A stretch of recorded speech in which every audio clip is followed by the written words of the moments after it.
Folks, I get asked a lot, can you build a decent gaming computer for under $1,000?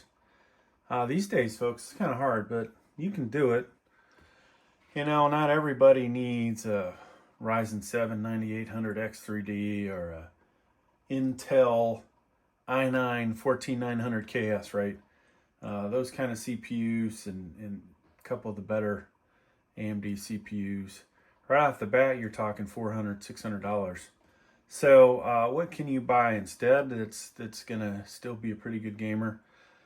Something like maybe this Core Ultra 5 245KF, or heck, even an i9 14600KF. Over on the AMD side, Ryzen 5 9600X, 7700X, etc. So a lot of CPUs out there that you can get on that 250 to 300 range that would be pretty good. Now, of course, you know, the new Intel CPUs, maybe not the best for gaming, little additional lag, all that stuff. But from what I've been seeing from them gaming wise, they're still pretty good. All right, now motherboard wise, you're still gonna have to spend probably $150 or more, right? So right there, you're at about $400. CPU cooler, the one I put on here, this was just a build. Come in with something like this Thermalright Peerless Assassin 120. There's a couple different models. This is the 6 heat pipe one. There's a 7 heat pipe one model around here somewhere. But that's like $40. So now you're at about $440. You know, do you need 32 gigs of RAM? Do you need 16? Do you need 64? A lot of that depends on what you're going to be doing on the side with this computer, whether you need more than 16.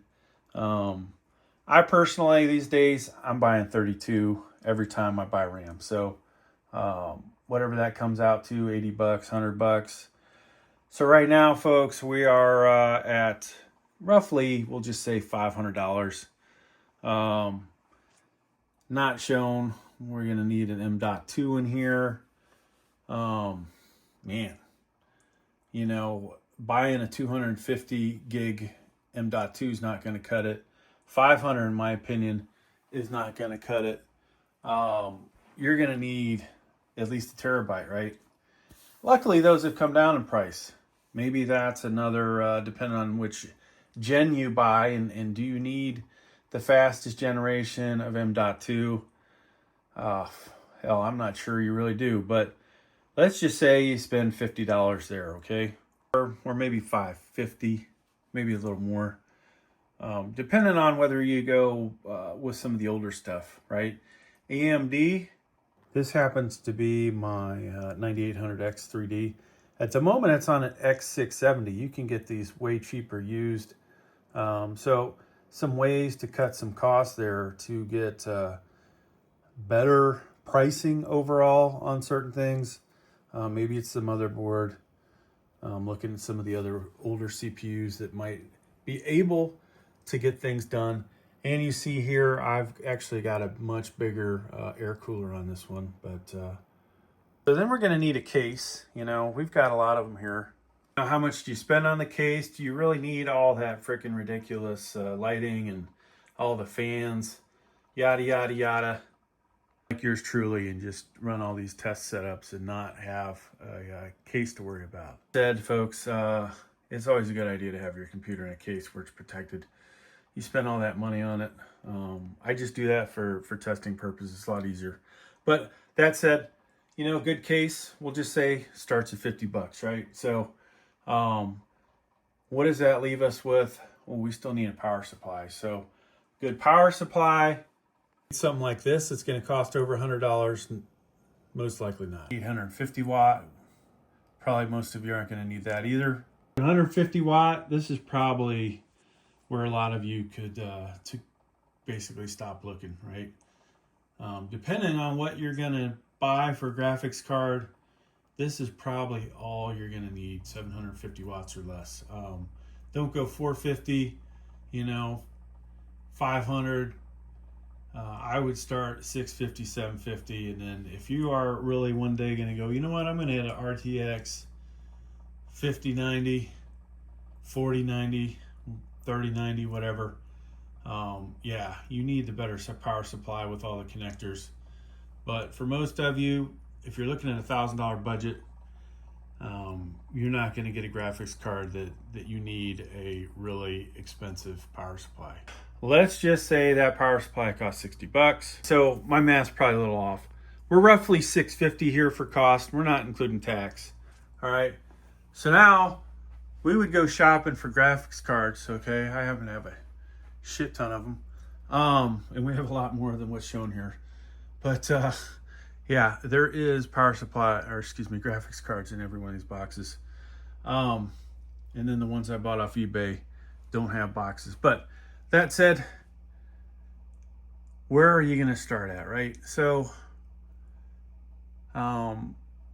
still lots of good gaming cards out there. Hard to find the RTX 4060 at $300, but I have seen it priced that on Amazon. That's probably not a bad starting point to get you into that $1,000 budget. Looking at some older cards, a 3060, 3060 Ti. Maybe you could even, look at 2000 series cards, 2070, 2060 Super. You might be able to find used 2080 Supers or 2080s. Still going to be pretty good gaming cards. May require a little more power than some of the newer graphics cards out there.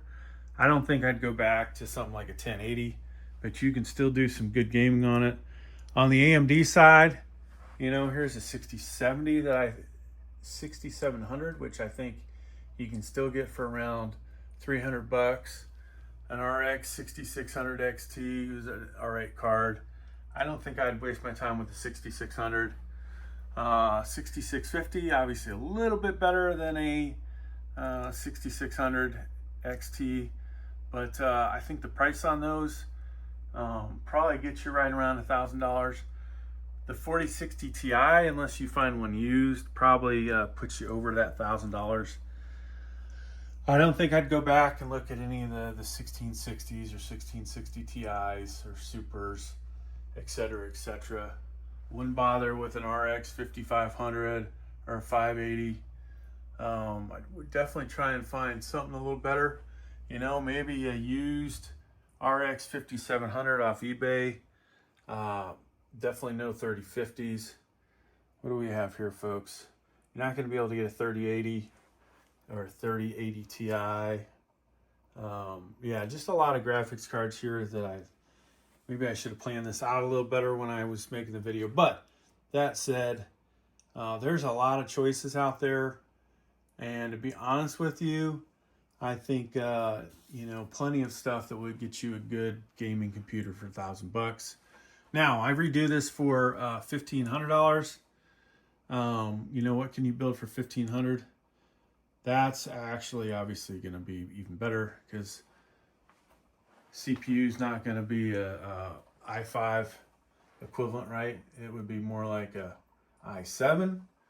And then we're talking over here, we're getting up there. Maybe we can get a 4070 and definitely have better gaming experience. So that's this video, folks. Hope you got something out of it.